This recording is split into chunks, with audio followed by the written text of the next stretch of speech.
Good vach, Shavua Tov. How are you, my holy sisters and brothers? We're coming out of a joyful Shabbos. We got a very exciting daf, an exciting page of Talmud to study tonight. Let's get this week off with a bang and light up the darkness. Who is Whoa, light her up. Who is going to be with us as we get the week started right with some beautiful Torah study together across the country and continent?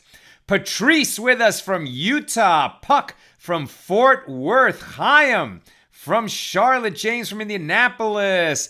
Bill says shalom. I know he's in Arkansas. Melissa in Great Neck. Sharon says Shavua Tov from Lebanon, New Jersey, and asking Nina if she saw the dog pic. I think you got, I'll tell you something, Sharon, you got the last of the AT merchandise for pets, because apparently they discontinued that suddenly, so good for you that you got in it. You never know, they could discontinue some of our products. If you're interested in the beautiful gifts for the holidays and for all year, check out our store at shop.accidentaltalmudist.org. Jennifer says shalom. Allison with us from Fayetteville. Rochelle from Clear Lake, California. Sarah says shalom. Hannah Rivka from Charlotte. Nina saw the picture of the dog in his AT hoodie. Rochelle says Baruch Hashem. Paula from Chicago. Kelly Jo from Minnesota. Keith from Johannesburg, South Africa. We are indeed spanning continents. Great to have you with us, Keith.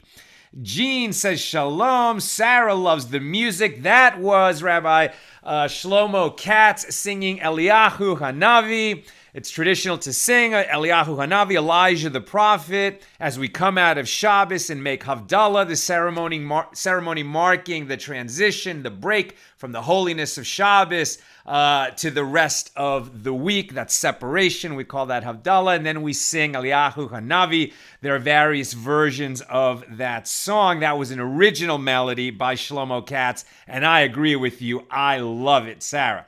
Roger says shalom, friends. Pauline with us from Arkansas. Etty says shalom and a good weekend to all from California. Roger with us from Philly, and it's his birthday. Yom Huledet Sameach. Happy birthday to you, Roger.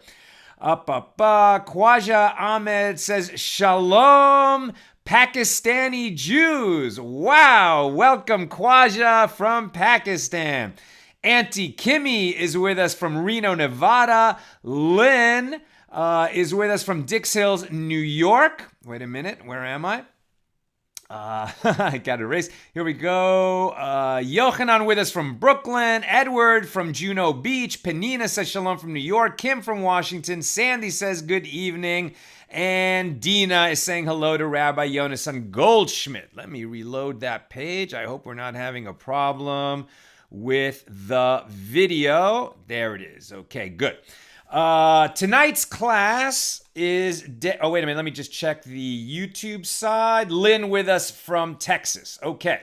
Tonight's class is dedicated by Rabbi Yekusiel Kalmanson, my rabbi here in California, to his grandfather, Rabbi Shalom Dov Ber ben Hindi Gittel Altachaya of blessed memory. This is an incredible dedication. Rabbi Shalom Dov Ber Sanowitz, a longtime resident of Crown Heights, was a renowned Talmid Chacham, a student of Torah and wisdom. He was a shochet, a butcher, a kosher butcher, and a moil. He performed circumcisions, and he passed away on Shabbos earlier this month on the 5th of Kislev at 93 years of age. At the height of the communist persecution of Jews, young Shalom Ber was sent with great mesiras nefesh, with great sacrifice to himself, great risk as well as sacrifice, to Kutaisi in Soviet Georgia, together with his brother, Rabbi Azriel of blessed memory. Rav Shalom Dov Ber, devoted himself to publishing Rabbi Nissen's Biurim on Tanya, so a commentary on the Tanya, the work of the Alter Rebbe, the founder of Chabad Hasidism, and which he transcribed as his student of Rabbi Nissen. He later became a shochet, a kosher butcher, upon the request of the Friedeker Rebbe, the previous Rebbe, who was the father-in-law of who's known as the Rebbe, the Lubavitcher Rebbe, Rabbi Schneerson. So it's the previous Rebbe. So the Rebbe through most of the first half of the 20th century. And although Rabbi Shalom Dov Ber arrived in the USA with nothing, he became successful in business, which he entered upon the recommendation of the Rebbe. And he recently founded a generous fund for the Shluchim, the Chabad emissaries who go out to serve the Jewish communities all over the world.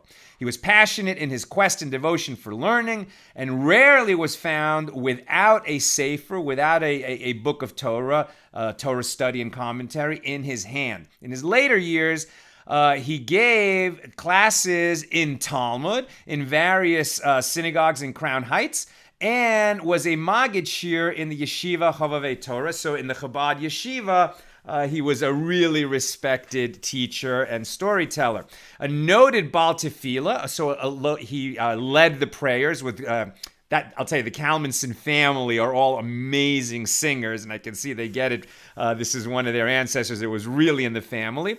So he was a noted leader, singing leader of prayer. And he davened for many years by the Amud, meaning he led the prayers at 770, the world headquarters of Chabad, where, they really had their choice of who could lead the prayers there. And Rav Kalmanson's grandfather was often the leader there. His life personified Torah and prayer until his last day. Rabbi Sanowitz passed away just shy of his 94th birthday, and he leaves behind a distinguished legacy of children, grandchildren, and great-grandchildren, a family of illustrious heads of yeshivas, emissaries around the world, and mechanchim who follow in his ways. May his memory, Rav Shalom Dov Ber Sanowitz, his memory always be a blessing, and may the dedication of our learning tonight lift him, if it's possible, even a little higher in his journey in the next world, in the world of souls. Let's get started. I just want to have the class in front of me. Okay, welcome everybody. All right, where are we holding?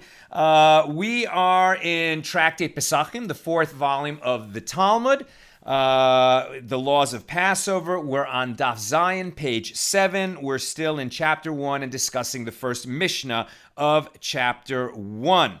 Now, yesterday, I shared with you the recital of the nullification, what one says when he searches out chametz, leavened products, right, leavened wheat products or leavened bread products, let's say, that might be in his home right prior to the beginning of Passover. So Passover begins on the night of the 15th of the Hebrew month of Nisan. The previous night, the night of the 14th of Nisan, we make a search in our homes by candlelight, and to search out all the chametz that may be there. The normal case is we've already done an extensive spring cleaning and we probably won't find anything, and that's why people will take, 10 little pieces of bread wrapped well so that no crumbs get out, let's say in little balls of tin foil, hides them around the house, and it's an activity with the children to find out those balls, and so we can fulfill the obligation to search for chametz. We say a blessing when we conduct that search. And in the second half of tonight's page, we'll be talking about that blessing, what we say, and when we say it with respect to the search. But right now, we're talking about this recital of nullification. So if a person does this search, he also says, just in case I didn't find some chametz that is in my possession, I'm going to nullify it. I'm going to say that it is as ownerless as the dust of the earth, meaning I don't own it anymore. So just in case I missed some, I will not be transgressing the Torah prohibition on having any chametz in my possession, any leaven in my possession during the festival of Passover. We're prohibited to own any leaven during the holiday.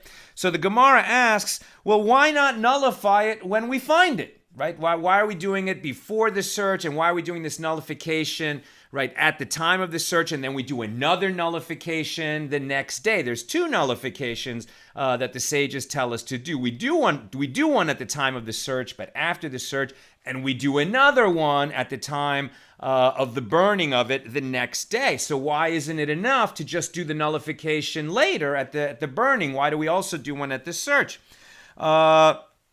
And so the Gemara answers, well, he might only find it when it's forbidden, right? So why do we do this nullification at all? We do it twice, okay, but is it enough? And now the Gemara says, well, what happens if he finds some after it becomes prohibited? So we saw that from the afternoon of the 14th, the day before Passover begins on the night of the 15th, that afternoon, chametz is already prohibited. We discussed that a few days ago because we're not allowed to possess chametz at the time that we would be slaughtering the Paschal offering, whether a lamb or a young goat, which we don't do now because the temple is not standing and we can't do the slaughter properly. Nevertheless, from that afternoon on, the chametz, the leaven, is prohibited. So from the time that it's prohibited, it is not possible to nullify it. Right? Why? Because you've already transgressed, right? You can't nullify it at the time that it's prohibited because you've already done the transgression of possessing the leaven when it is prohibited to own it. Rabbi Elazar says there are two items that one does not legally own, and yet the Torah made him responsible for it as if he was the legal owner. What are they? A pit in the public domain and chametz past the time of its prohibition. What does this mean? So one who digs a pit in the public domain for whatever reason, and now this makes sense, a lot of sense. You can even think of it in modern times. Let's say that somebody was hired to do a job and to create a hole in the middle of the road, okay? So, that was his job. He doesn't own the road. But if he doesn't mark that hole properly and then a person or a car or something falls into the hole, yeah, we're going to hold him responsible for not putting the safety cones and barriers, etc., around that hole. It's a tremendous hazard to human life. So he's going to be held legally responsible even if he doesn't own the hole, but he's responsible for creating such a hazard in the middle of the road. Likewise, a person is considered not the legal owner of the chametz, even though he owned it, right? It is in his possession, but once it becomes prohibited, it has no value. It can't be used for anything, and something that has absolutely zero value is actually considered as if it's ownerless. Nevertheless, it was in his possession, and the Torah deems him liable for not getting rid of it. Now he has transgressed. So even though when the prohibition kicks in, it's like it's automatically ownerless because no Jew can make use of it, nevertheless, since he didn't get rid of it and he didn't nullify it before it became prohibited, he will have become guilty of the transgression once the prohibition kicks in. Now, how do we know that this chametz has no value and therefore should be, legally speaking, deemed as being ownerless once the prohibition on chametz kicks in on the afternoon of the 14th? Rabbi Chiya bar Yosef said in the name of Rav, one who betroths a woman on the 14th of Nisan from the 6th hour onward, even if he uses wheat from the mountains, and the term for this in the term is given in the Koran, kurdaneta, right? Kurdaneta. In the Art Scroll, it explains it's from the region that is on like in Ararat, right, where Mount Ararat is, where Noah's Ark ended. I think it's like near the Turkish-Armenian border in an area that's now known as Kurdistan. Okay, so the point of this wheat is that it's extremely tough. This wheat is so tough that after you've harvested it, even if water falls on it, it's almost guaranteed not to ferment, right? Sometimes we talk about like leaven products, and we're like, well, that's not bread. It doesn't have yeast in it. Why do we have to get rid of it on Passover? And the answer is because all wheat products are considered that if water falls on them in the right conditions, the right temperature, and it's moist, it can ferment, and then it can rise, even in the absence of yeast. That's why all these wheat products can be chametz unless they're for sure matzah or matzah products. So this particular kind of wheat, it's like it's sure not to rise, practically certain that it won't rise. So it really shouldn't be considered chametz. But if there's even a microscopic chance that it could rise, then it is chametz. And the point of this teaching is that if you can betroth, right? You can get engaged to become married. Under the old system was a little bit different than engagement. You're actually already considered married in the sense that you'd be prohibited to other people once you're betrothed. But when you do the ceremony of betrothal, there has to be an item of minimum value given. And now it's very minimum, right? Even it's like basically a penny. Something that is worth at least a penny is enough for the legal obligations of betrothal to take hold, and then the couple would be prohibited to other people. They're, obligated to each other. However, if a man tried to betroth a woman by giving an item of value, by giving chametz on the 14th of Nisan, then he has done nothing, which is a roundabout way of telling you that chametz in the afternoon of the 14th of Nisan is worth zero. It has no value to a Jew because it is absolutely prohibited. And so now, so what we've been taught, so now we know why it's prohibited, and we know that even though it's ownerless, it's still one is responsible as if one owns an object. So then the question is, well, how do we know that we can't nullify it once it's become prohibited? Okay, we've already transgressed, but shouldn't we just nullify it at that point if we discover that we are in possession of chametz? After it has become prohibited, shouldn't we nullify it then? We already saw, I don't know if it was yesterday or the day before, that if by chance we discover that there is some chametz in our possession, we actually have to destroy it. The question is, can we nullify it? Meaning declare it ownerless, declare that it is not ours, right? In fact, we can gather from the fact that we have to destroy it is that we can't nullify it, right? So why is it that we can't nullify it, we can't declare it ownerless, after the time of its prohibition has kicked in? So on the afternoon of the 14th of Nisan, and then throughout the festival of Passover, chametz is prohibited to a Jew, but he can't nullify it after that time has started. How do we know that? So we have a baraisa that says a student in the study hall remembers that he has leavened bread in his house. So if a student remembers that he has leaven in his house, that he has leavened bread in his house while he's sitting in the study hall, he can nullify it in his heart. So this baraisa would seem to contradict what we just learned. So he's remembering in the study hall that he has leavened bread, and then the baraisa says he can nullify it in his heart. And this applies both on Shabbos and the festival. So that would seem to contradict the baraisa, the teaching that we just had in the Gemara, because if it's the festival, obviously the only festival that this is relevant to is Passover, and if the festival has already begun, well then clearly the chametz is prohibited, and this baraisa is telling us that he can nullify it in his heart. So it would seem that one can nullify the chametz after Passover has begun. So then the Gemara explains, no, it's not a contradiction.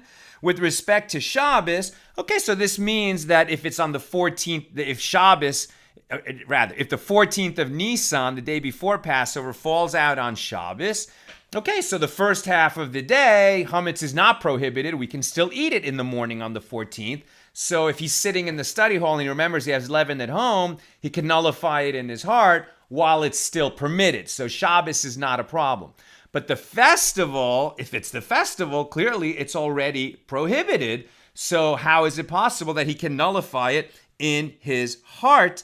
Rav Acha Bar Yaakov explains that the student is remembering that what he has at home is kneaded dough, right? So in fact, it might be dough that was kneaded for the purpose of creating matzah, which is permitted to do on the festival, right? We can cook even on the festival. We can't do that on Shabbos, but we can do it on the festival. So we're talking about the full-fledged festival, not the intermediate days of Passover, but the first day of Passover itself. So he's sitting in the study hall. He remembers that there's kneaded dough that was kneaded, but he forgot to bake it into the matzah. He's sitting in the study hall now. He's not going to be able to get home in time to save it from possibly becoming chametz, possibly rising. See, the whole idea of matzah is even though there's no yeast in it, it's a flat bread, but it has to be baked very quickly, right? There's this 18-minute limit on when and how you can bake matzah. So this guy kneaded the dough and then left it sitting there. Now it might rise. He's not sure if it has risen yet. So in his heart, he can nullify it. It applies to somebody, not somebody who has chametz. By then it's too late, it's prohibited, but somebody who has dough in his house that might become chametz. Before it becomes chametz, he can nullify that in his heart. Once it already became chametz, then it's too late. He can't nullify it then. Rabba bar Rav Huna said in the name of Rav, what if bread became so moldy in the bread box that we can't tell if it's matzah or bread? Now, this seems strange to us because we think of bread as, puffy, soft sliced bread or challah, and matzah as, very crisp, like it will break when you bend it, like flat bread that it just so hard that it breaks. It's crisp, like a cracker. And these two things are so different that even if bread became moldy, we would know it wasn't matzah. But what you got to imagine is that the way matzah used to be is much more like it was a soft, flat bread. And bread was a soft, flat bread. Bread wasn't always so puffy like the way it is now. So it's very possible that, like a soft matzah that became moldy, so you might not be sure whether it was matzah or like some kind of, like a pita type of bread or a lavush type of bread. It's set like a tortilla kind of bread, right? So you're not sure whether what's in the bread box that became moldy, is it matzah or is it chametz? Is it some kind of bread that has even a slight amount of leavening in it? So in that situation, the ruling is, well, once there has been more matzah, it is permitted. What does more matzah mean? So the first attempt to say is like, well, it means more matzah than leaven has been in that bread box. But what does that mean? Didn't we clean out the bread box, right? We cleaned out for sure we cleaned the bread box. Of all the places in the house that we're going to make really sure to clean out all the chametz before Passover began, for sure we're going to clear out the bread box, right? So what would it mean that there's more matzah than chametz in the bread box? There should be no chametz in the bread box. If there's any chance that this thing in front of us is chametz, then it doesn't matter whether there's more matzah or more chametz in some weird proportion, because we can't even imagine why there would have been any chametz in there at all. All that matters is if you know that that's chametz, you have to get rid of it. So what could this mean, more matzah? So we're trying to understand that. And in fact, what we should go by is not the majority, which would, more matzah would indicate that there's more matzah than leaven, so that the majority, and we'll see as we do our analysis of this, that in some cases where where we're not sure what we have in front of us, so we say, well, what is the majority of possibilities versus the minority of possibilities, and we follow the majority. However, there's a different principle that makes a lot more sense here, and that is follow the last or follow the most recent, right? So we know we cleaned out this bread box for Passover, so the most recent thing that went into this bread box, there's something in it now. It must be matzah because the most recent thing that went into the bread box after Passover began was matzah, right? So we would think no matter how moldy looking this thing is, it must be matzah because the most recent thing that went into the bread box was matzah, right? So why don't we follow the last? That's what we should do. After all, where do we get this idea of follow the last or follow the most recent? So to understand this principle, we talk about coins that are found on the ground in Jerusalem. Coins found on the ground in Jerusalem. If such coins, now we're imagining ancient Jerusalem when the temple was standing. And as we know, as we studied in our journey through Brachos and Shabbos, we've already come across the concept of tithing.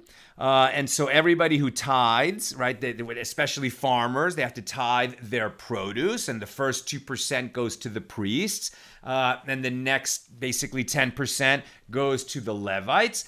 And then the next 10% is called the Meiser Sheni, the second tithe. Now, in most years, sometimes this tithe goes to the poor, but in most years, the second tithe is something that you put aside, and then you're supposed to take it with you and go up to Jerusalem, particularly for the pilgrimage festivals, and enjoy yourself in Jerusalem. And now, because you've set aside the second tithe for that journey, you can afford to go. You've got food while you're up there. Now, if carrying a sack of wheat is going to be, not handy for your journey or pilgrimage up to Jerusalem, you can sell the second tithe that you've put aside on your farm, exchange it for money, and then the Torah says specifically you can sell it for money and then bind up that money in your hand and go up to Jerusalem and use that money in Jerusalem to enjoy yourself during the festival. So if we find coins in Jerusalem, so depending on where and when we find those coins, we're going to make an assumption about whether or not the coins are sacred or non-sacred.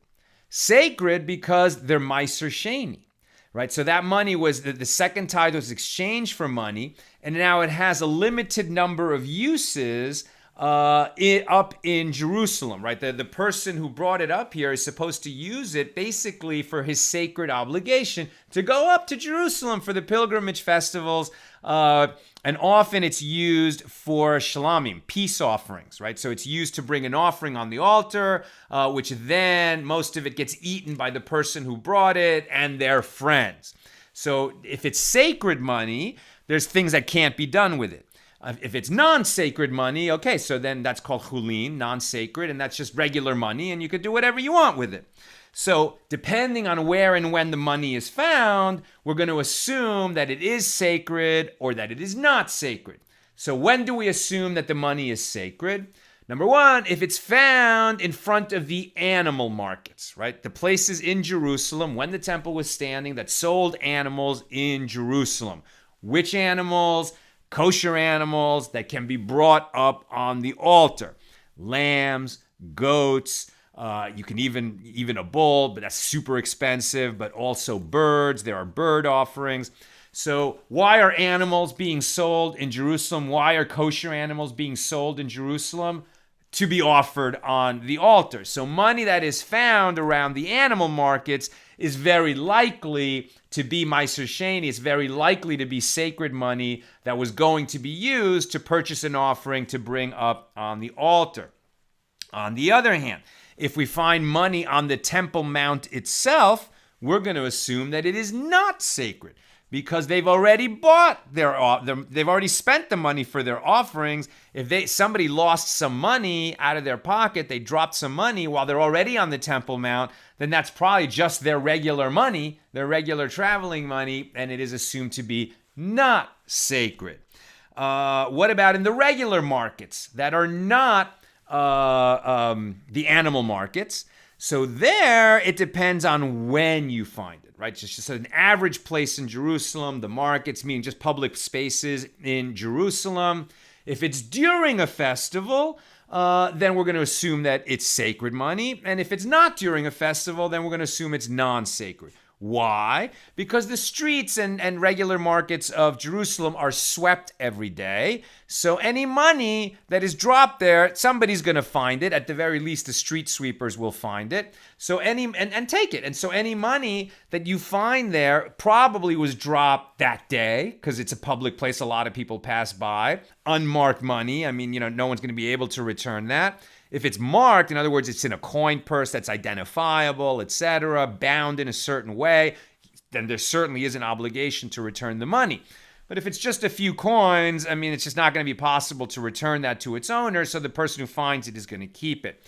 And because that happens so regularly, when you find money on the streets of Jerusalem, you can assume it was dropped that day. So if it's during a festival, you should assume that that's sacred money and can only be used for sacred purposes. But if it's found not during the festival, you can assume that it is not sacred money and it can be used for anything that money can be used for. Therefore, from that teaching about money found in Jerusalem, we get the principle not of follow the majority, really, but really follow the last, right? It's really what is the likelihood of what was last deposited on the ground. In an animal market, the last thing that fell here was almost certainly sacred money to be used for purchasing offerings. Elsewhere, during a festival, it was last thing to fall on the ground was probably during a festival, somebody bringing their Meiser Sheni, their second tithe money, to use in Jerusalem during the festival, so it's probably sacred. And elsewhere, it's just something, was recently dropped. Assume that the last thing that was dropped here would be non-sacred money. So the principle is follow the last. Therefore, with respect to this moldy bread that we find in the bread box, since it's already Passover, almost certainly the last thing that went into the bread box was matzah, because nobody's handling bread, regular bread, chametz, during the festival. So it must, even though it's unrecognizable because of the mold, it must be that it's matzah and it's permitted. Now you might ask, what difference does it make if it's permitted, if it's so moldy? But that is not a question that's being asked here. We're really asking, is it likely to be matzah or chametz now that we found it and can't identify it? So we're going to assume, based on this principle, that it must be matzah, it must be permitted during the festival, because that's the last thing that went in. But the Gemara objects. It says, wait a minute. It is so moldy that we cannot be sure. And the fact that it is so moldy, how did it get so moldy? Right? We've only been in the festival a few days. So if it's so moldy, it looks like it's really old. That's a good reason to think that it must have gone in there before the festival began. So how can we be so sure, even though the last thing that went into the bread box was likely to be matzah, that this super moldy thing is also matzah? Its mold testifies to its age, which would seem to place it before the festival, and therefore it would be chametz. Hold on a second.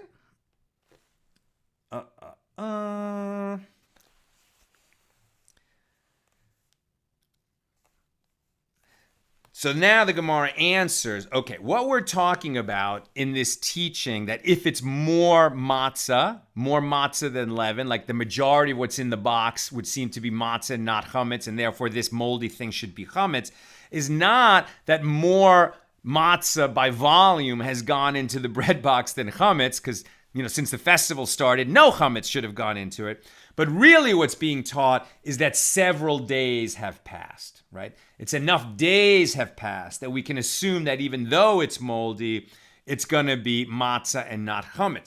The Gemara objects again, but it's so moldy. It seems like it must be weeks old. How could, no matter, the festival is only 7 days long. How could it get this moldy? It must be chametz. And so the Gemara explains, yeah, but every day we're making fresh matzah, we're putting warm bread in, and it's going on top of what was old. And so because we're more particular about matzah during the festival, and there's been a lot of fresh, warm matzah going in there, and the stuff on the bottom never got removed. So therefore, there was an opportunity for it to become so moldy, and that's what you can assume. If it's during the festival and a few days have passed, in the mysterious case of the moldy matzah, you can assume that it is matzah and not chametz. Another case of following the majority is brought to challenge the idea of follow the most recent. So somebody has a box where they keep money. And in this box, they have both sacred money, right? They're putting in their Meiser Sheni, and non-sacred money. And so he doesn't know what, and so, now if we pull a coin out of this box, what should we assume? Do we assume, and the principle is, if there's more Meiser Sheni, if there's more sacred money in the box than non-sacred money, we're going to assume that a coin that we pull out is sacred money. And then this seems to contradict the principle that we follow the most recent, meaning what was the last deposit in the box?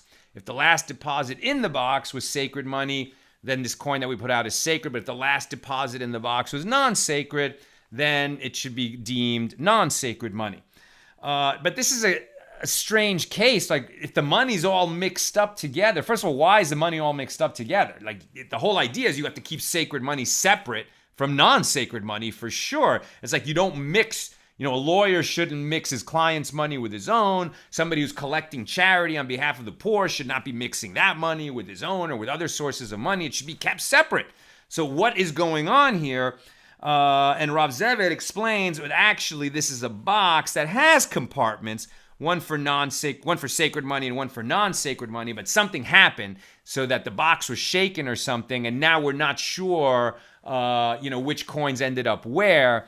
But since it does have compartments, we're just going to assume that if the compartment of sacred money is bigger, that there's more money in the sacred compartment than in the non-sacred compartment. We're just going to assume that whatever particular coin is in question belongs to the side of the majority, not of what went in last. So as we see, sometimes we follow the last when that makes more sense, and sometimes we follow the majority when that makes more sense. Rav Papa explains that a coin found in a hole in the box where we're not sure which side it goes in. So again, it makes sense why we would have this question. It's going to follow the majority, not follow the last.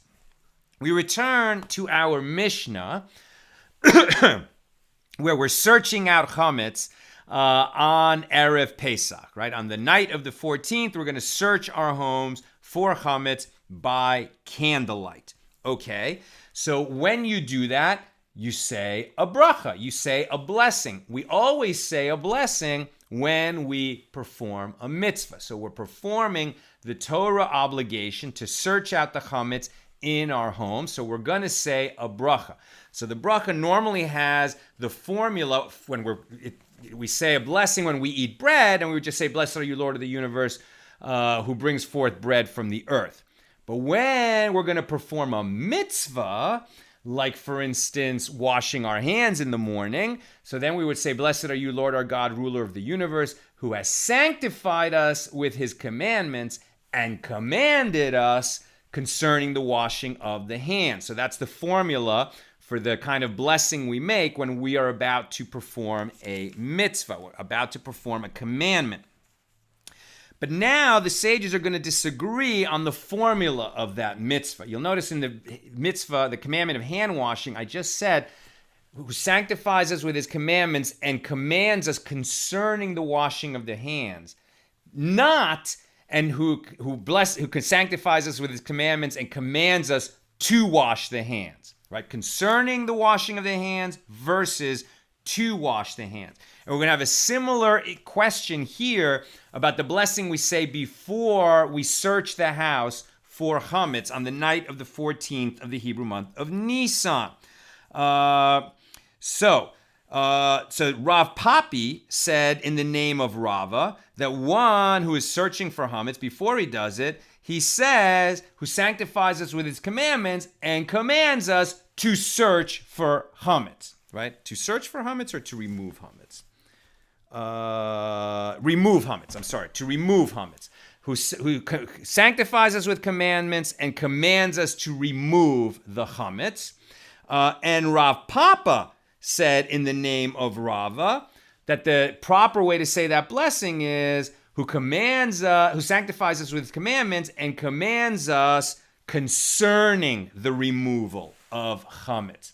So what is the difference between commands us to remove the chametz and commands us concerning the removal of chametz? So in Hebrew, commands us to remove chametz. To remove chametz is levaer chametz. And concerning the removal of chametz is al biur chametz. Okay, so one is commands us and then the verb, and the other is commands us about the subject of removal of the chametz, right? Why? So all agree that the formula of to remove chametz is something that you would say prior to doing the mitzvah. In other words, he commands me to remove the chametz, and I'm about to do it. So he commands me to remove the chametz, and then I do it. And what they disagree on is when the wording is concerning the removal of chametz, according to Rav Papi, that is a formula that you can say after you've done the mitzvah, and then you make the blessing. And there's at least one case, two cases, where we say the blessing on performing a commandment after we've performed the commandment. Whereas Rav Papa says that this formula concerning the removal of chametz or concerning the washing of the hands can be said before doing the mitzvah, before performing the mitzvah, right? So the basic thing is, when you make this blessing before performing a commandment, before fulfilling your obligation, you would say the formula, blessed are you, Lord our God, ruler of the universe, who sanctifies us with his commandments and commands us to do the action. But sometimes we say, and commands us concerning the doing of that action. And according to Rav Papa, the formula, if you use that second formula, it still refers to what you're going to do in the future. According to Rav Papi, you only use that formula when you're doing it afterward, when you're saying that blessing after having already done the mitzvah. So now the examples are given. So the Gemara says, to contradict Rav Papi, that formula concerning the doing of the action, we only say that when we make the blessing after we've already done the mitzvah. The Gemara says, well, here's proof that Rav Papi is wrong. Because when we make a circumcision, right, when we on the 8th day of a Jewish baby boy's life, we circumcise him. We do that because it's a commandment. And the one who's doing the circumcision says, blessed are you, Lord our God, ruler of the universe, who has sanctified us with his commandments and commands us concerning the circumcision, right? Concerning al hamila, right? Where's the actual formula? Al hamila, right? Concerning the circumcision. And so that would seem to indicate, because we say it before doing the circumcision and we're using the formula concerning the action of circumcision, so that would seem to indicate that Rav Papa is right, that we can use that formulation concerning the action of the mitzvah, and we can say that before we do the mitzvah. And so the Gemara says, well, wait a minute. The reason that the one who is doing the circumcision says al hamila instead of lamul, that the one doing the circumcision says concerning the circumcision rather than commands us to circumcise, is because the one who is doing the circumcision is usually not the one who is commanded. The one doing the circumcision is usually the moil, right? The one who's trained to do circumcisions. He's not commanded to circumcise this baby boy. Who is commanded to circumcise the baby boy?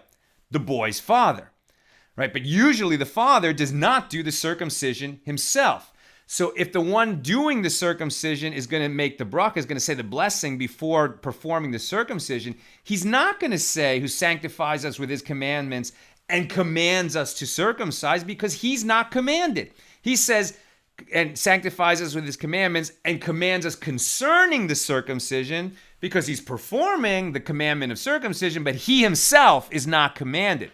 So the Gemara says, well, then when the father himself does the circumcision, he shouldn't say concerning the circumcision. He should say who commands us to circumcise. And the Gemara answers, yes, and indeed it is so. When the father does the circumcision himself, he says a different bracha, a different formula of the blessing than when a moil does it. He says, Baruch atah Adonai Eloheinu melech haolam asher kitshanu b'mitzvotav v'tzivanu lamul, right? Who commands us to circumcise.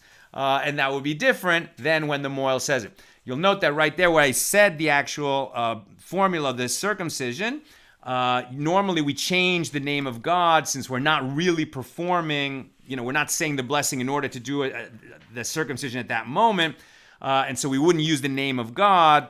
I use it because I'm teaching it to you. Nevertheless, most of the time I will refrain from saying the blessing in its correct formulation when I'm not actually performing the mitzvah out of the fear of making a blessing in vain, which is a transgression.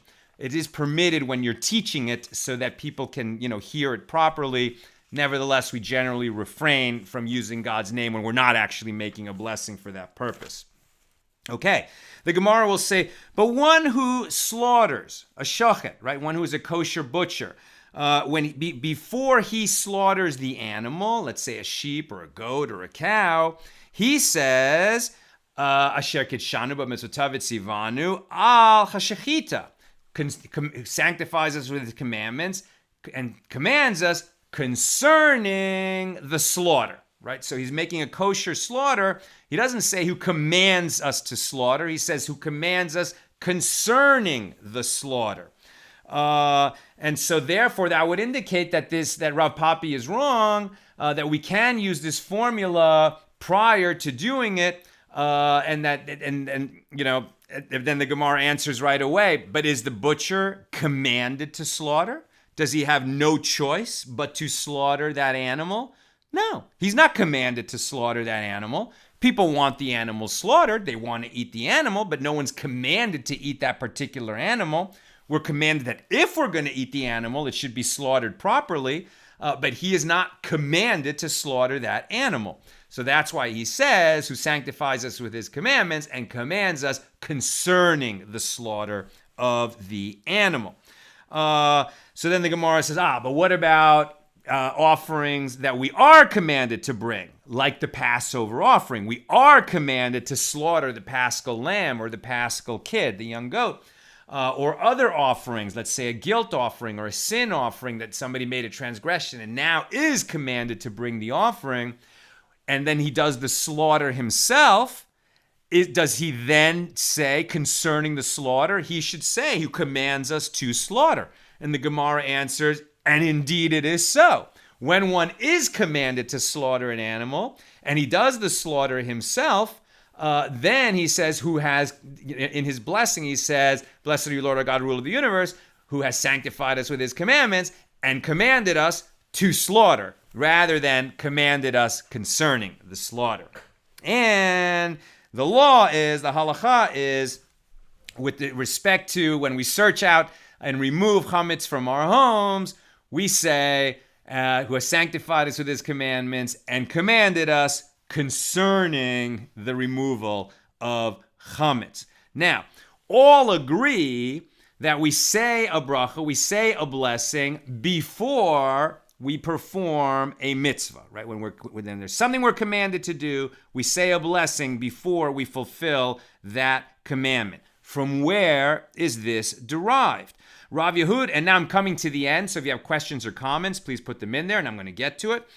Rav Yehuda says, in the name of Shmuel, all commandments, one recites a blessing prior to performing them. And in fact, that is the law. All commandments, before we perform the commandment, we say a blessing, and the law adds, and we say the blessing as close as possible to the actual fulfilling of the commandment, right? So that's why when at the Shabbos table, for example, so we've washed our hands, and we're going to talk about that in a moment, and then we come, we don't speak, And then the one who is making the blessing over the bread, he says the blessing. Well, I'm going to cancel that. I'm not going to talk about that right now. Let's just continue. The point is that when you say a blessing because you're fulfilling a commandment, you want to then fulfill the commandment as soon as possible after you've recited the blessing. All right. The school of Rav said that all mitzvahs, we say the blessing first and then do the mitzvah, except for immersing in the mikvah and blowing the shofar. So then the Gemara comments, okay, well, immersion in the mikvah makes sense. Why do we not say, now who is commanded to immerse in a mikvah? A woman who has had her period and then observed her a Jewish woman who has had her period and then observed 7 clean days, and then she goes to immerse in the mikvah, and then when she comes out, she and her husband are permitted to each other again. So she is going to say a blessing for immersing in the mikvah. A Jewish convert, who is, somebody who's not a Jew who becomes a Jew, is commanded to immerse in the mikvah. And that person is going to say a blessing with respect to immersing in the mikvah. And when the temple is standing, then there's all kinds of other commanded immersions, because you can't be impure in a state of ritual impurity and enter the Temple Mount, but that's not available now. So generally speaking, Jewish men, they do immerse in mikvah as a tradition, but it's not a commandment for them, so they don't say a blessing when they immerse in the mikvah.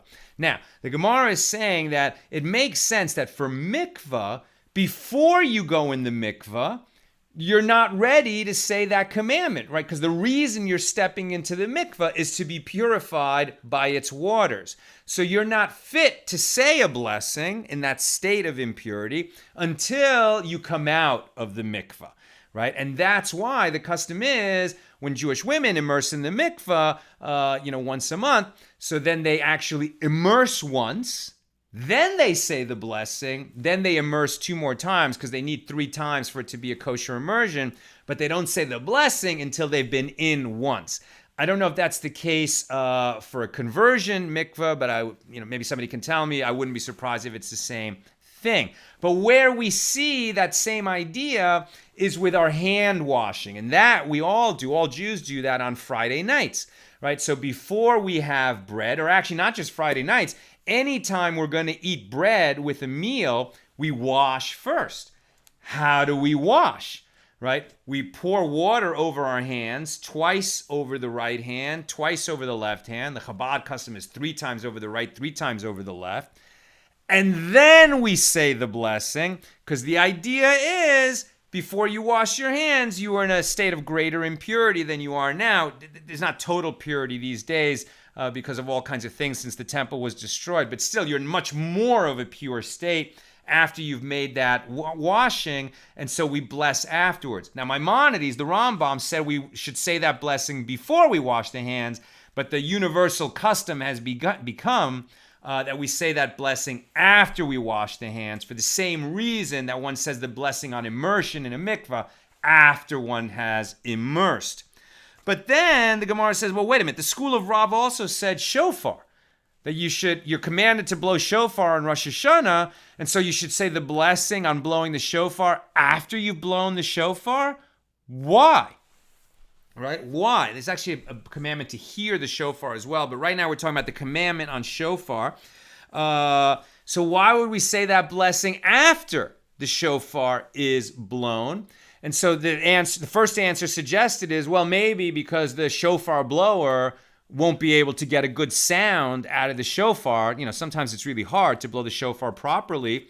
And so if he made a blessing and then he wasn't able to blow the shofar properly, then it would have been a blessing in vain. So the Gemara says, well, wait a minute. You could make a mistake over a kosher slaughter of an animal. You could, God forbid, make a mistake in a circumcision, and you said the blessing before, and then you didn't perform a proper slaughter or a proper circumcision.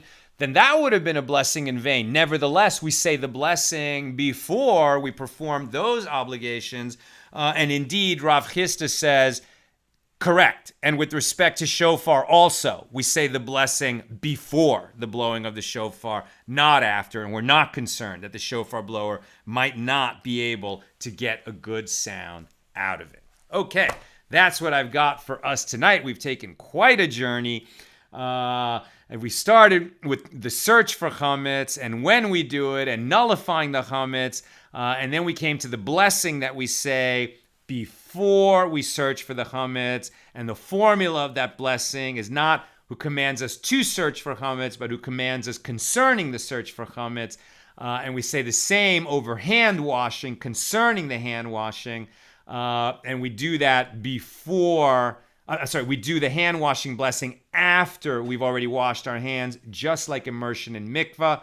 But all other commandments, we say a blessing before we perform them. All right, comments and questions. Dina Lacey. Practically, I was pretty sure that was the case. My mom is Jewish and goes to shul out here in Santa Clarita.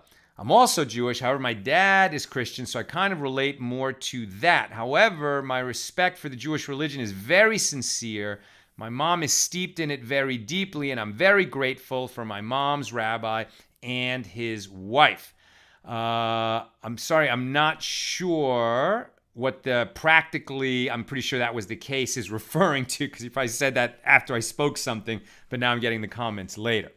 And Dina also says that's why God is there, because we could never really make sure that every corner is clean unless we bring him into the equation of the search for chametz. Right, exactly. Right. So this is why we nullify, because we're not sure that we find everything. And certainly, when we say that, listen, this idea that we're dependent on God is crucial. Right? This is why we say blessings. This is why we want to have gratitude and acknowledgement and praise for God all the time. Because the more we do that, the more we realize that, first of all, I wouldn't be alive if it wasn't for God. There wouldn't be a world if it wasn't for God. I wouldn't have the blessings in my life. God knows it's important for us to work hard, and we can enjoy the benefits of our labor.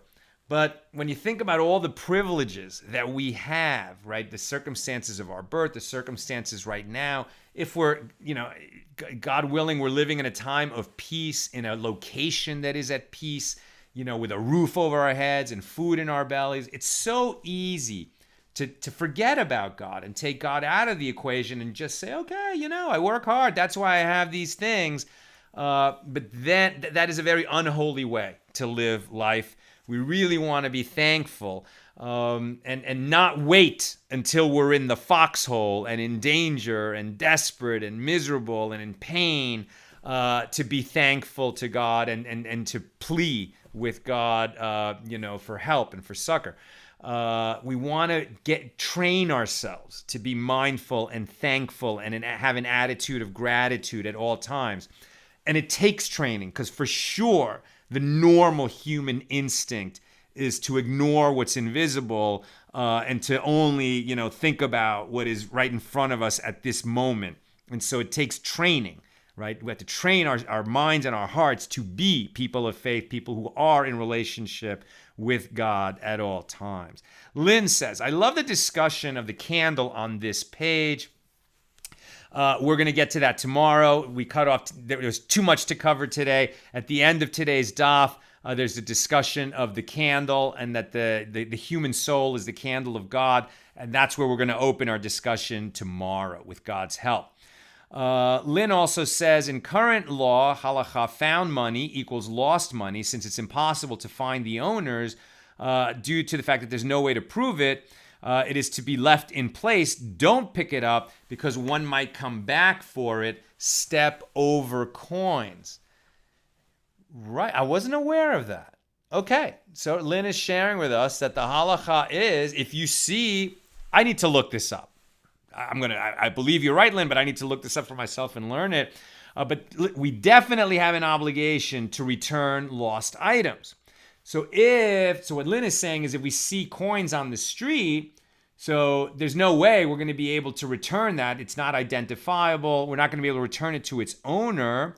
If we find it and keep it, then there's no way the owner's going to get it back. So Lynn is suggesting that the best way to handle that is to step over it, so that because maybe the owner will come back for it. So that's going to be in contradistinction to the idea that if something is lost in such a way that its owner is certain to have despaired of recovering it, then it would be deemed ownerless and the finder could keep it. Now, those laws we're going to get into in extensive detail about halfway through our journey through the Talmud. We're not there yet. Okay.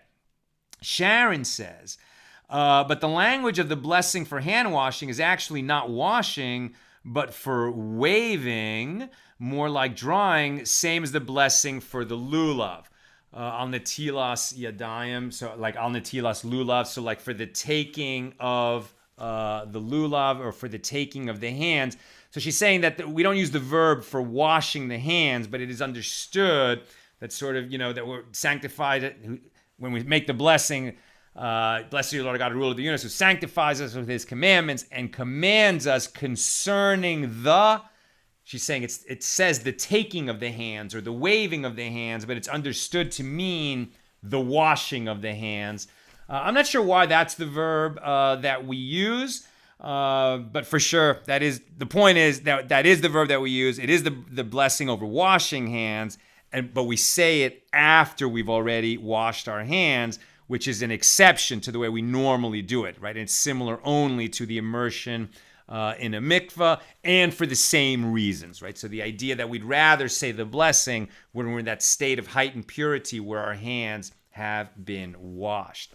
Okay, that's what I've got for us this evening. With God's help, we'll be together tomorrow again to learn Daf Ches, page 8 here of Tractate Pesachim. It's going to be a beautiful, beautiful teaching based on the idea that the human soul is the candle of God, related to using a candle for searching out the chametz in our homes on the day before Passover begins. All the best. Have a great night and a great week.